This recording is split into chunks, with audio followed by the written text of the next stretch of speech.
There's like this incel movement. There's this like alpha male, beta male kind of thing. And I don't know if you kind of get this, but there's like a deep sense of like anger, right? There's like in men, and I think women feel it too. This is why women are so terrified. This whole thing about, would you rather be in a forest with a bear or a man?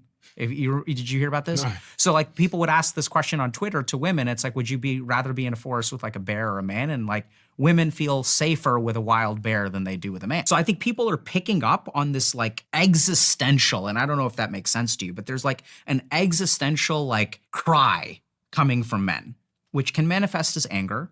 I think we're also seeing reflections of this like in South Korea with like dropping birth rates, right? Where like men are getting really, really angry. They feel really entitled. And I think this is where it's important to understand a biological difference. And we'll get to what I think is going on. So a woman does not need a man in order to pass her genes along, right? So I mean, like literally, I know it sounds weird, but like if you're a woman, you can just go to a sperm bank and you can get pregnant. Yeah. You can just have a child without, you can also argue that it's easier for women to find a man who is willing to impregnate them than it is for a man to find a woman willing to carry their child. But I mean, literally, we live in a society where women can just procreate if they feel like it, and men cannot. So there's a fundamental power balance there. I'm not saying it's right or wrong. I'm just saying it is what it is.